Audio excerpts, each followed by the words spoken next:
just want it. Can you see myself? Can you see myself? Can you see myself? Represent true landmarks in medical science. And it is these stories we will explore at the Mutter Museum.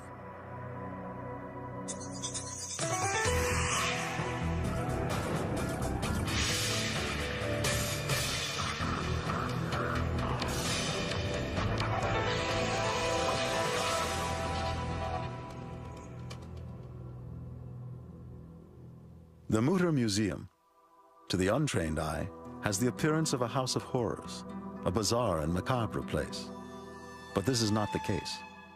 Its whole purpose is to teach physicians to save life. Many diseases represented in the collection are simply not visible to the 21st century American. What you see here are advanced stages of untreated diseases. They may still be common in other parts of the world that don't have the benefits of Western medicine, but they are not seen on the streets or the trolley cars as they would have been a century ago. When the College of Physicians was established in 1787 in the city of Philadelphia, the science of medicine and America itself were both in their infancy. At Independence Hall, Thomas Jefferson, John Adams, and others convened to write a new constitution for the United States. Only a few blocks away, Dr. Benjamin Rush, one of the signers of the Declaration of Independence, organized a group of leading physicians to become the founding fathers of a new medical society, dedicated to the advancement of medical science. For thousands of years, medicine was a hit or miss proposition, confined to mystical treatments, folk cures, and educated guesswork. The healing arts lacked a rational or systematic approach. This was a time when patients told doctors what to prescribe, when examinations of the body were considered inappropriate, a time before a knowledge of microbes or of anesthetics, when bleedings were a treatment for disease, and 1 in 5 women died in childbirth. The College of Physicians would be dedicated to changing that world, providing scientific study rooms, professional meeting halls, and a medical library.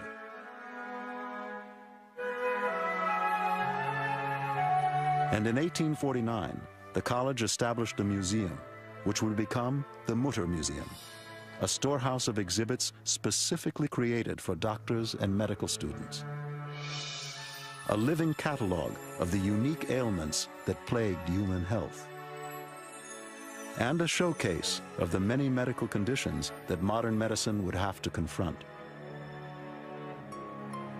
Symbolized by Aesculapius, the Greek god of health, the Mutter Museum would become a center for medical education.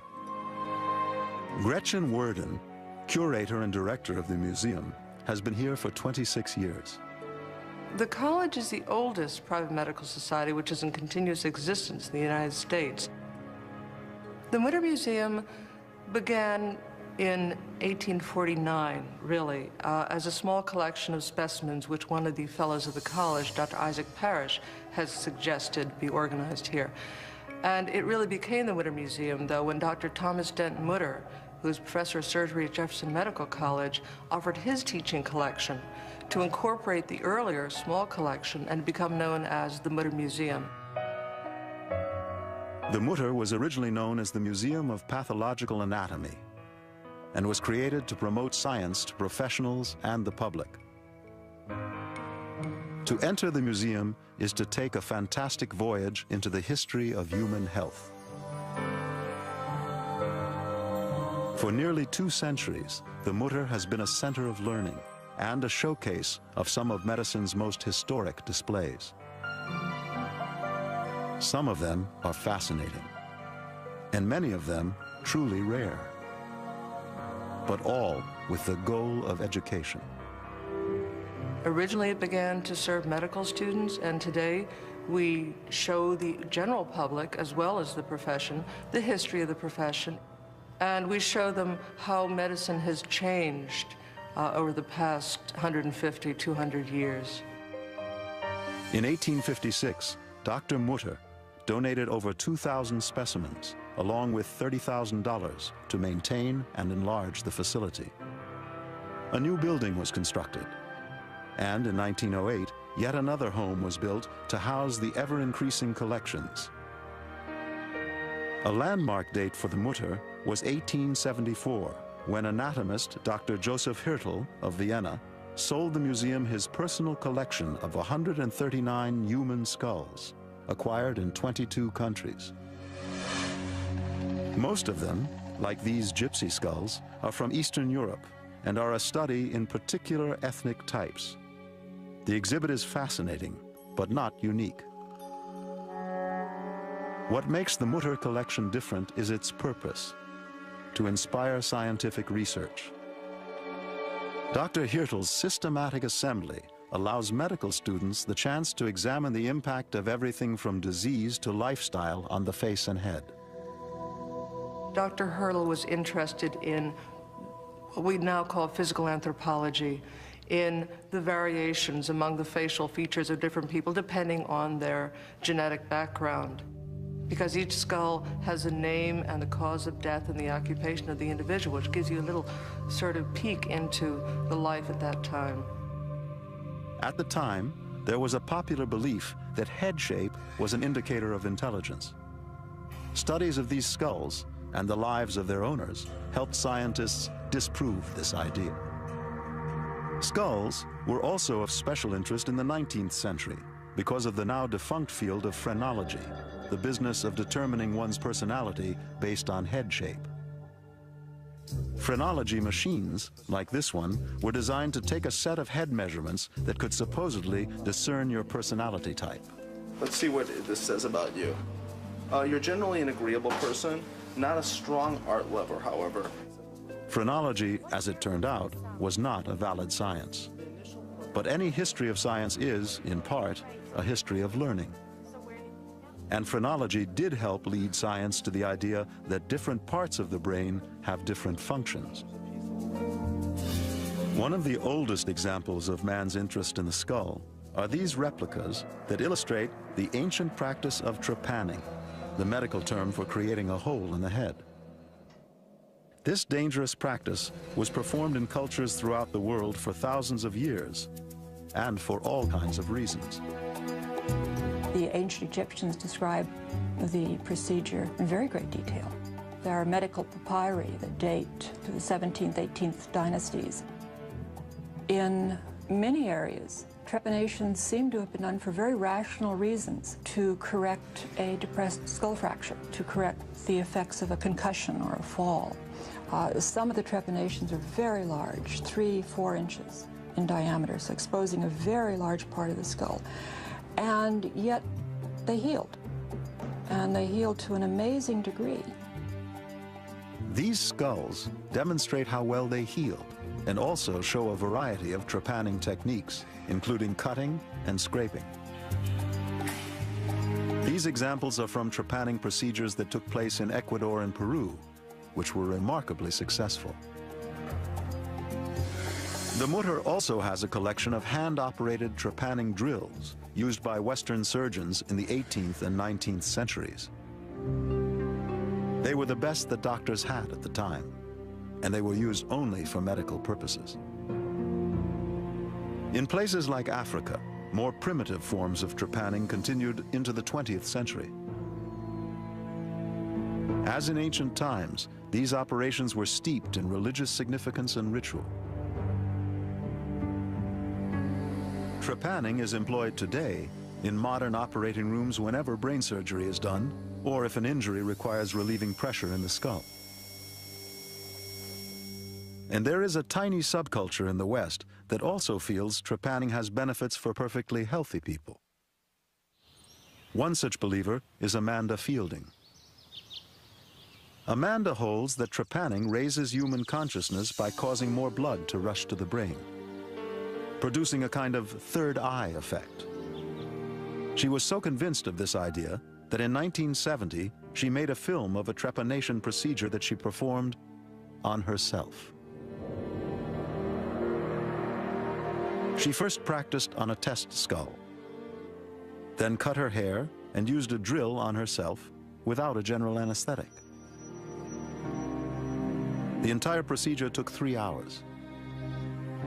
Amazingly, the operation didn't slow down Amanda's social schedule. That night, she went out for a steak dinner and then to a party. While she now opposes the idea of self-trepanning, which is potentially deadly, she still claims it can expand human awareness.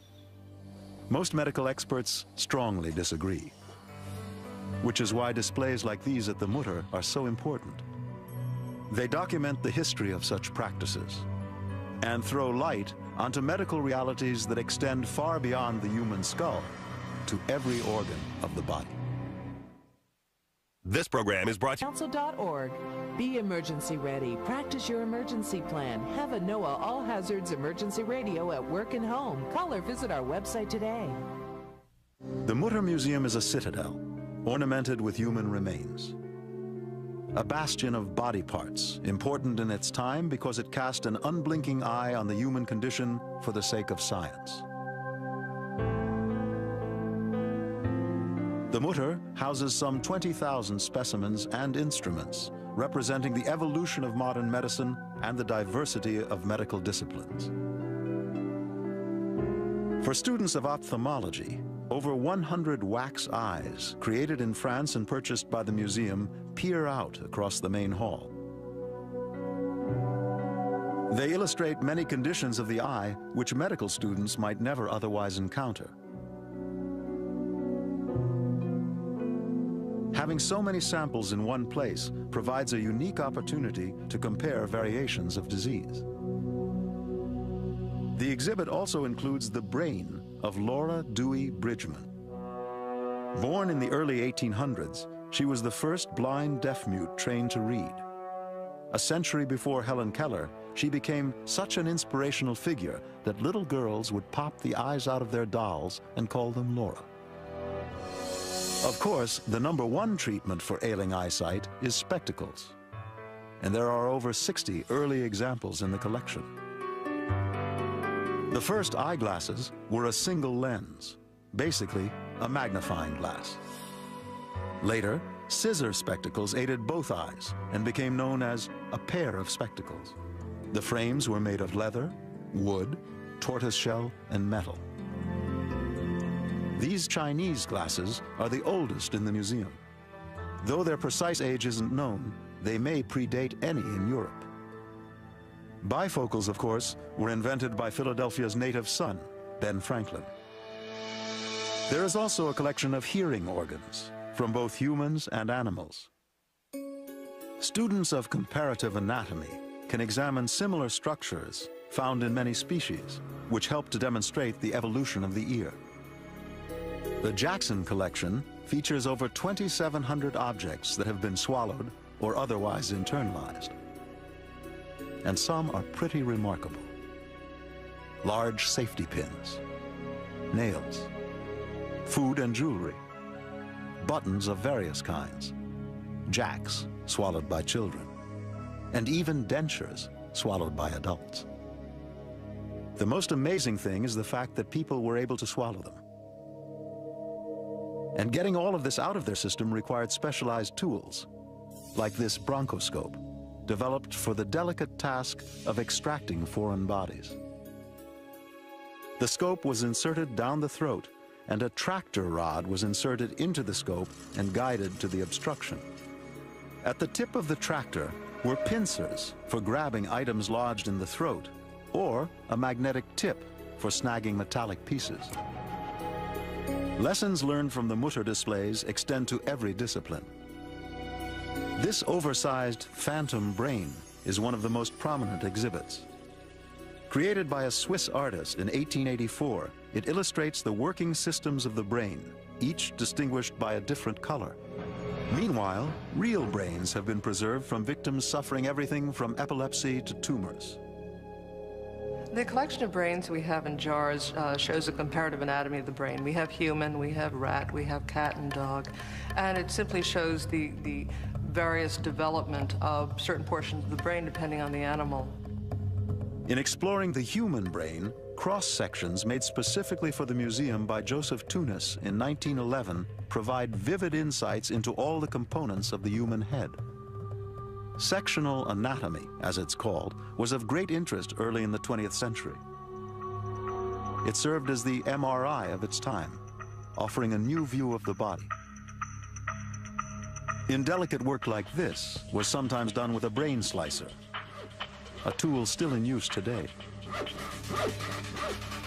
These head dissections also provided for a new exploration of the internal anatomy of the face. This was of special interest after World War I, when soldiers who were horribly disfigured in battle turned to surgery for a solution.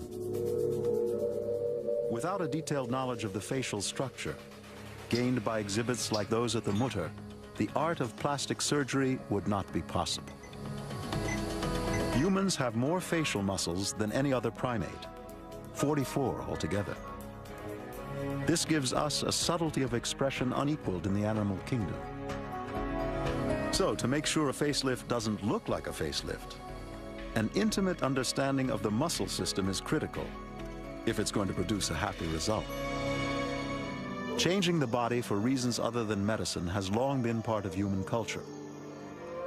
But the Mutter's exhibits are not about fashion or appearances. They're about medicine and education, a creative way to use the dead to serve the living. Now, museums are generally places to showcase artifacts that played a role in history.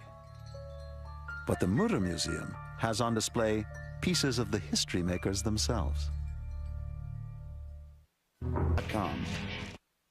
Sometimes, an item has value simply because someone famous once owned it. It's true of houses, cars, clothes, musical instruments, and occasionally, body parts. At the Mutter Museum, major chapters in history are documented by such medical memorabilia. Is there anything more important to a politician than his mouth? Well, in 1893, President Grover Cleveland's mouth was in serious trouble. This tumorous growth was discovered on the roof of his jaw and is now preserved at the Mutter. Initially diagnosed as sarcoma, something had to be done, and fast. The timing of this emergency couldn't have been worse. America was in the grip of a financial crisis, the Panic of 1893. That year, several railroads went bankrupt, triggering a wave of falling stocks and bank failures. One of the worst depressions in American history loomed. To head off economic disaster, President Cleveland sought to repeal the Sherman Act, which served the interests of silver barons at the expense of everyone else. But repealing the act would not be easy. Even his vice president, a silver man himself, opposed the repeal. Cleveland would have to go directly to Congress, but he couldn't do it with a cancerous jaw. Furthermore, if news of his illness leaked out, it could generate more panic and shift power to his vice president. So, an operation was done in secret. On the night of June 30th, 1893, the president was snuck aboard the Oneida, the private yacht of a wealthy friend. The next day, the surgery took place as the yacht sailed up Long Island Sound. It was a major bit of surgery. Most of the president's upper jaw, from the first bicuspid to the last molar, was removed. Yet, no visible sign that an operation took place could be allowed. So the surgeon, Dr. William Keene, performed the procedure, making no external incisions at all, with the help of this dental mirror and this cheek retractor, which he had bought in Paris years before. Once the jaw was removed, a dentist, Dr. Casson Gibson, was called in to replace it with an artificial jaw made of vulcanized rubber, which replaced his palate. Remarkably, after the operation, there was no change in the president's appearance, and his speech was unaffected. Cleveland appeared before a special session of Congress on August 17th and successfully pushed for repeal of the Sherman Act. A national disaster was averted, and the news of the president's cancer remained secret for the next 20 years. Less dramatic than this was the operation on Chief Justice John Marshall in 1831 to remove these stones from his bladder. Marshall became one of the most important of all Supreme Court justices, and he lived years beyond the operation. Equally prominent in his field was the doctor who performed the operation, Dr. Philip Singh Physic, known as the father of American surgery. Removing bladder stones was an area of his expertise. It required an arsenal of specialized tools for extracting mineral buildups in the body, called calculi. And the Mutter has a 50-year collection of such specimens that looks almost like a jar full of seashells. Delving into the depths of your basement or the back shelves of your attic can turn up some real surprises. But searching the storerooms of the Mutter can unearth incredible finds that you won't see on the Antiques Roadshow. Imagine rummaging through old storage and coming up with a baking powder can containing tissue from the vertebra of John Wilkes Booth, the Confederate sympathizer who assassinated President Lincoln. We have a specimen that it was originally identified as a piece of the thorax of John Wilkes Booth, sent up to us by the Surgeon General after the post-mortem examination of Booth in 1865. He and a few conspirators decided to kidnap Lincoln and hold him hostage until the U.S. recognized the Confederacy. But when General Lee surrendered to Grant on April 10th of 1865, Booth's plan changed to murder. Booth shot Lincoln at Ford's Theater in Washington. After firing the gun, he leapt onto the stage and broke his ankle. As the president slumped in the balcony, Booth hobbled outside to a waiting horse and made his escape. Lincoln died in bed the next morning. Booth was pursued for the next 11 days and was finally cornered and shot to death in a tobacco barn in Virginia. The bullet hit the fourth vertebra, shown on this model. They were interested in that area because that's where the bullet went through his neck. It partially paralyzed him, and so he was instantly a quadriplegic and died a few hours later as respiration ceased.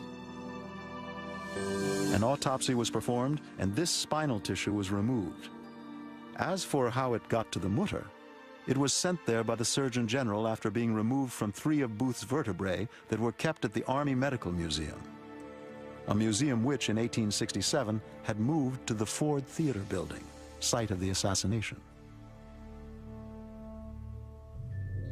But the most fascinating historical display at the Mutter may well be the plaster death cast of Chang and Eng Bunker, the original Siamese twins.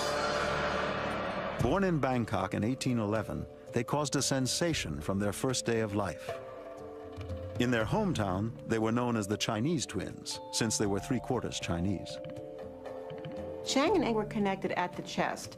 There was a band of cartilage about 5 inches long that was between them. It was fairly flexible, so they could stand side by side. They shared a liver, and they also shared the diaphragm.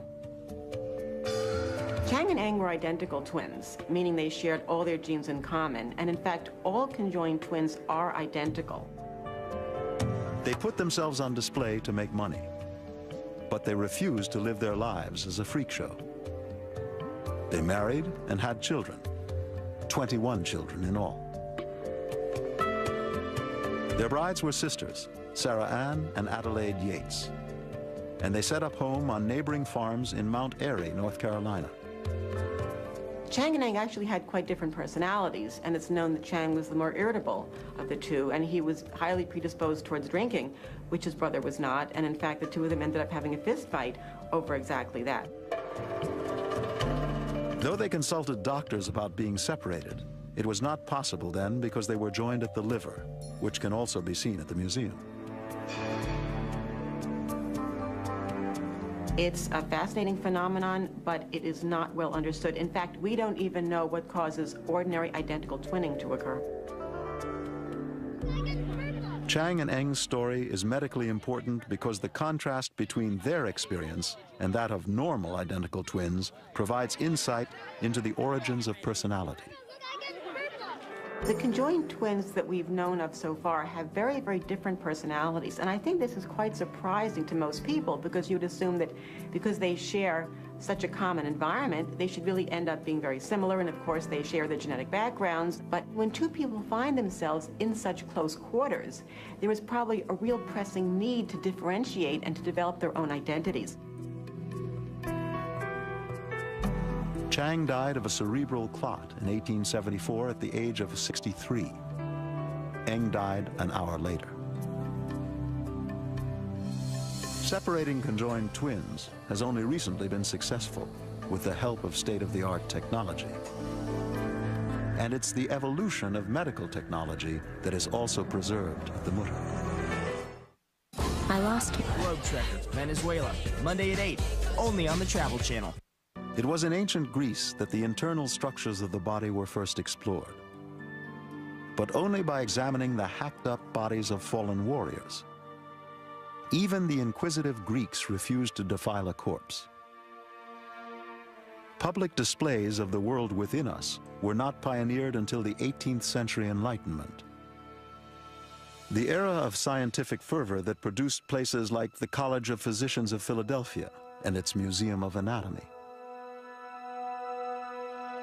Around the same time in Paris, a cousin to the Mutter Museum was established by French anatomist Honoré Fragonard. And like the Mutter, it's still a valuable resource for medical students today. Fragonard's methods of dissection and preservation were ahead of their time, and his vivid displays of the human interior scandalized polite society in Europe. Fragonard built an exhibit of informative displays much like those at the Mutter, created more for working professionals than for the general public. His illustrations of rare and incurable diseases throw light onto an era of medicine now largely confined to history. This fetus, nicknamed the mermaid, developed with its legs fused together. A rare mutation of special interest to physicians studying genetic defects. Fragonard pioneered new methods of preservation for his displays. Cadavers were injected with wax or plaster, which preserves the tissues and allows the skin to be peeled back to reveal the internal structures. These techniques and the works they produced symbolize the revolution in anatomy that took place in the 1700s. The College of Physicians of Philadelphia was part of that same revolution. The Mutter Museum collections employed similar techniques to create its displays. And it is the history of these techniques, the changing tools of the trade, that are also part of the museum's story. Deep in the archives is preserved a warehouse of the medical artifacts and technologies of yesteryear. This Assyrian tablet, carved 2,600 years ago, is the world's oldest known prescription, evidence that from the beginning, the medical arts have been a profession. These ancient gynecological tools were unearthed from the Roman city of Pompeii. What's most striking about them is how similar they are to the speculum and other instruments of today. Other antiques include these acupuncture needles, used for a traditional form of Chinese medicine that's undergone a revival in recent decades. Doctors in the 19th century were very well acquainted with acupuncture, acupressure, surprisingly, because we think we rediscovered it when Nixon visited China. But it was in all the textbooks. There was always a great deal of interest in Oriental medicines. That's why we have an 18th century acupuncture figure and needles from various parts of the Orient. While the jury is still out on what it can do and how effective it is, the 18th century understanding of acupuncture is the same as today. The theory is that there's a kind of energy called qi, ki in Japanese, prana in Sanskrit, and it's a vital energy that is in all of us and in everything, and through the meridian system we can manipulate that in a particular way. But even the Western medicine of earlier times was plagued with questionable ideas. This self-enema device comes from the mid-1800s, representing a practice still done today, but not sanctioned by most physicians. This device was a lobotomy tool. Lobotomies actually earned Dr. Egash Monij a Nobel Prize because it was a way of relieving mental symptoms that nothing else could touch.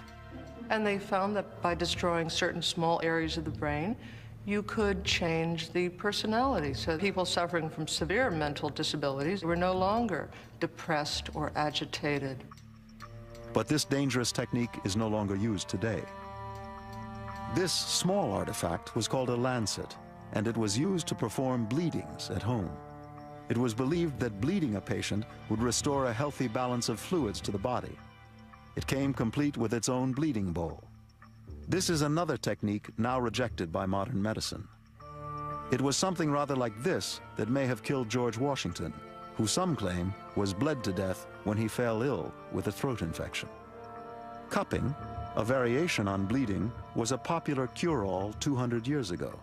This kit came complete with a hand pump to bring the blood to the surface and a spring-loaded wrist slasher. A suction cup would then draw out the blood. The process of wrist cutting was mechanized with this device to make it easier and safer for the user. It employed a set of blades that were spring-loaded and released with the press of a trigger. It's ironic. A medical technique that is today considered harmful was once regarded as healthy. But because of research at places like the Mutter, medicine has advanced beyond such remedies. While a lot of them look like torture devices, these dental instruments, much like those used today, go back to the mid-19th century. And they were used with ether or nitrous oxide, the earliest use of anesthetics in medicine. Tools like this extractor made the dentist's life easier, but it was still pretty rough on the patient. This violet ray apparatus, popular around 1910, produced heating in muscles. Some claimed it could cure all kinds of disease. They were wrong, but it did have one real effect. One effect of the violet ray apparatus is that it generates ozone around the vacuum tube, and ozone is bactericidal. So barbers often used it on their clients after they had shaved them, and it would destroy the kind of bacteria that would cause problems on the face. The Mutter's collection of early microscopes represents the beginning of a more enlightened era in medicine, when observation and experimentation would guide medical advancement. One of the earliest microscopes was a pinhole viewer used by Antony van Leeuwenhoek around 1670. Van Leeuwenhoek was a Dutch maintenance man at a police station. He became fascinated with the new invention and was the first to observe red blood cells, bacteria, and yeast in beer. He was also the first to use the microscope in crime detection. And his work led to the simple yet revolutionary idea that germs cause disease. While many of these old technologies seem like Jules Verne contrivances, this iron lung was a state-of-the-art lifesaver. It is used to ventilate the individual, to help him breathe through positive, negative pressure that's applied on the rib cage, and it's simply the force of air pressure that breathes for him. And in polio and other acute respiratory problems, the rib cage and the muscles can be paralyzed. Some people spent the rest of their lives in it because they never recovered function. The museum's diverse collection of historic inventions and medical anomalies has inspired research and led to cures for many forms of illness. But what sets the Mutter's exhibits apart from most others is the display of medical conditions that science has yet to conquer. Somewhere. As the Greek god of health, Aesculapius lords over the College of Physicians. He is emblematic of human perfection. He is a reminder of that elusive ideal that is relentlessly pursued, though never attained. But in order for physicians to explain and expand their understanding of this ideal, they have had to confront the darker side of the human form, like this cornicutaneum, or skin horn. Other conditions were what doctors called monstrous births. The use of the term monster really relates more to the fact that it's a monstrous, a large defect, as opposed to a minor defect. Some of them are the result of outside agents, like this leg cast of an elephantiasis victim, caused by the filaria worm in the lymph system. Others are examples of cancerous tumors left untreated. These fetal skeletons illustrate the normal stages of prenatal development and serve as a contrast to those with congenital abnormalities. We also have a fairly large collection of conjoined twins, showing the various ways you can be conjoined, from having a single head and two bodies, or having two heads and a single body. These specimens are of great value to medical students who might never see such examples in a modern teaching hospital. These dicephalic twins, born in Ohio in 1870, shared a single umbilical cord and, like the Siamese twins, had different temperaments during their brief lives. Likewise, these cephalothoracopagus twins, born in 1851, did not long survive their birth. Most victims of such deformities don't. Abnormal growths, like this one where the brain grew outside the skull, show the myriad of forms that birth defects might take. Other abnormalities weren't immediately life-threatening, but they were extremely rare. This human colon weighs 47 pounds. It's a form of Hirschsprung's disease, a problem with the nerve supply to the colon's muscle walls. It belonged to a 29-year-old man who spent a decade in a Philadelphia museum presenting himself as the balloon man. He was 5.5 feet tall, but his colon exceeds 7 feet.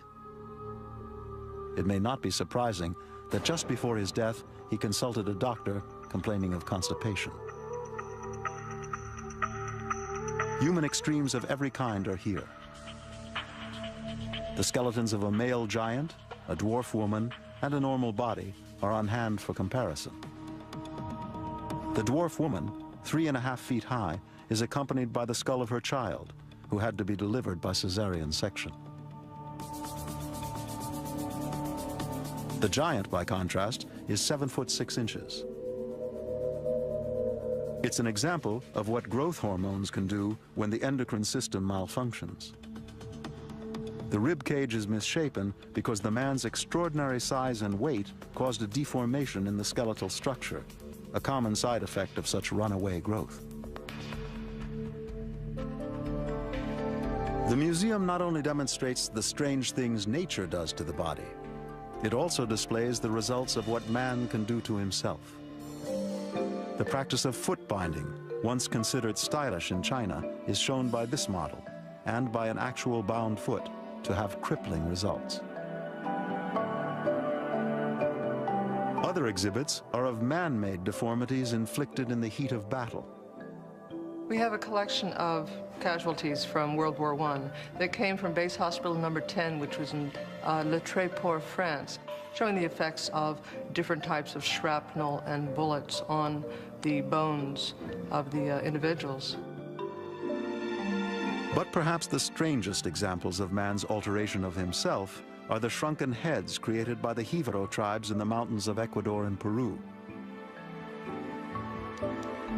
We have 2 shrunken heads in our collection. One is a genuine Jivaro tzanza from Ecuador, which means that the Indians there, the Jivaro Indians, prepared it as part of their religious rituals.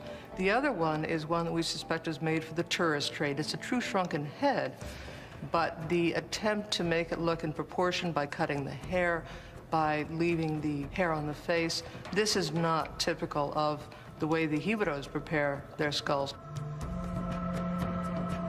The reason for head shrinking was that the Jivaro believed the soul is in the head. By shrinking and sewing up the head of an enemy, the soul is trapped, preventing it from joining its kinsmen in the afterlife. The head shrinking procedure is very precise. A victim's flesh would be cut along the back and peeled off the skull. The skin would be immersed in hot water until it shrank to 2/3 its normal size. The eyes and lips were then sewn shut, and hot stones or sand were poured into the head cavity to shrink it further. Finally, it was smoked over a fire to preserve it. It could take 30 hours to complete the process. These specimens are a vivid documentation of the Jivaro's understanding of the body and of the world. How are we going to do this, Jorge? Of the weird and wonderful. Like the Mutter, the Kandon Medical Museum in Bangkok, Thailand is also aimed primarily at medical students, though the general public also finds it fascinating. The exhibits at the Kandon Museum evoke varied reactions. And it's also generated controversy. Displays like these cross-sections, preserved in clear acrylic, allow medical students on field trips to examine the intricacies of the brain structure in an almost living condition. Here, a human nervous system has been painstakingly teased out of a body so it can be studied in isolation. These are actual nerve fibers, not replications. An organic parallel to the Mutter's phantom brain. The Kandon also has cadavers, carefully dissected, with sections peeled back to reveal tissue layers with a level of detail far exceeding any textbook. Museums that preserve maladies of the past to serve the doctors of the future are what the Mutter helped to inaugurate. And this educational tradition continues today with exhibits like Harry, an example of a rare condition in which soft connective tissue turns to bone, immobilizing the victim. What makes him important is that currently there is some breakthrough research being done at the University of Pennsylvania and elsewhere that is focusing on the cause and the possible cure of this disease. And Harry is the best documented skeleton with this disorder in the world. Understanding disease. This is what the Mutter Museum and its vivid array of exhibits is all about. As new displays are added, the museum continues its role as an educational tool for medical students, medical historians, and the general public. In the 21st century, we take for granted that medical science can tackle and eventually conquer every threat to human health and long life.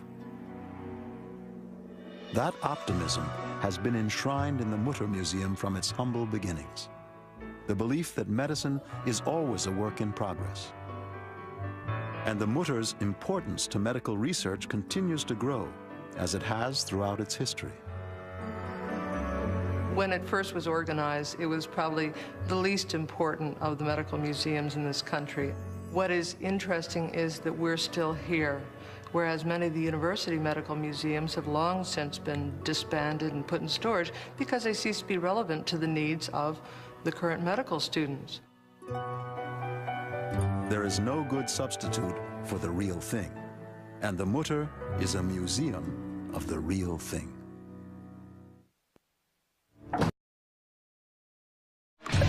I just want it.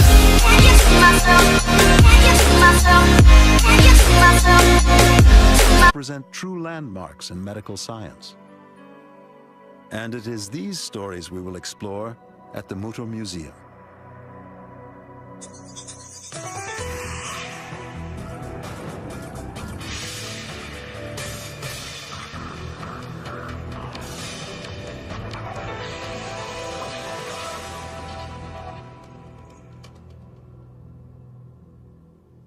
The Mutter Museum, to the untrained eye, has the appearance of a house of horrors, a bizarre and macabre place. But this is not the case. Its whole purpose is to teach physicians to save life. Many diseases represented in the collection are simply not visible to the 21st century American. What you see here are advanced stages of untreated diseases. They may still be common in other parts of the world that don't have the benefits of Western medicine, but they are not seen on the streets or the trolley cars as they would have been a century ago. When the College of Physicians was a medical library.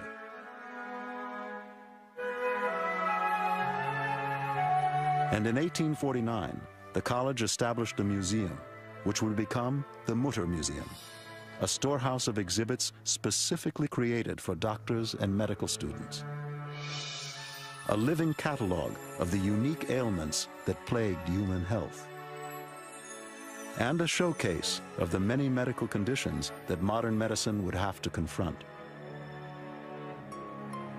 Symbolized by Aesculapius, the Greek god of health, the Mutter Museum would become a center for medical education. Gretchen Worden, curator and director of the museum, has been here for 26 years. The college is the oldest private medical society which is in continuous existence in the United States. The Mutter Museum began in 1849, really, as a small collection of specimens which one of the fellows of the college, Dr. Isaac Parrish, has suggested be organized here. And it really became the Mutter Museum, though, when Dr. Thomas Dent Mutter, who is professor of surgery at Jefferson Medical College, offered his teaching collection to incorporate the earlier small collection. Established in 1787 in the city of Philadelphia, the science of medicine and America itself were both in their infancy.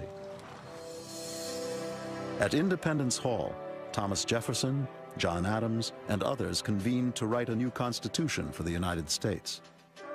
Only a few blocks away, Dr. Benjamin Rush, one of the signers of the Declaration of Independence, organized a group of leading physicians to become the founding fathers of a new medical society, dedicated to the advancement of medical science.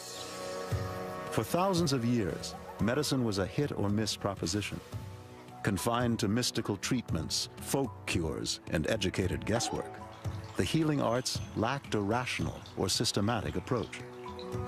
This was a time when patients told doctors what to prescribe, when examinations of the body were considered inappropriate, a time before a knowledge of microbes or of anesthetics, when bleedings were a treatment for disease, and 1 in 5 women died in childbirth.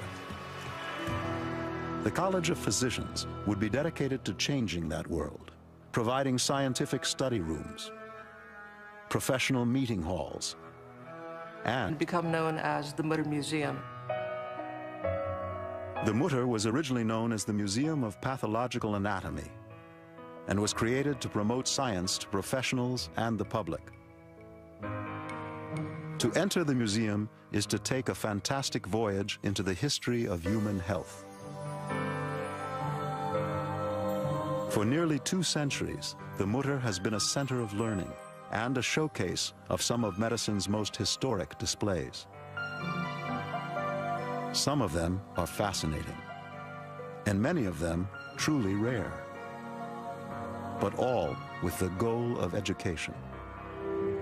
Originally, it began to serve medical students, and today we show the general public, as well as the profession, the history of the profession, and we show them how medicine has changed over the past 150, 200 years. In 1856, Dr. Mutter donated over 2,000 specimens, along with $30,000 to maintain and enlarge the facility. A new building was constructed, and in 1908, yet another home was built to house the ever-increasing collections. A landmark date for the Mutter was 1874, when anatomist Dr. Joseph Hirtel of Vienna sold the museum his personal collection of 139 human skulls, acquired in 22 countries. Most of them, like these gypsy skulls, are from Eastern Europe and are a study in particular ethnic types. The exhibit is fascinating, but not unique. What makes the Mutter collection different is its purpose: to inspire scientific research. Dr. Hirtel's systematic assembly allows medical students the chance to examine the impact of everything from disease to lifestyle on the face and head. Dr. Hirtel was interested in what we now call physical anthropology, in the variations among the facial features of different people depending on their genetic background. Because each skull has a name and the cause of death and the occupation of the individual, which gives you a little sort of peek into the life at that time. At the time, there was a popular belief that head shape was an indicator of intelligence. Studies of these skulls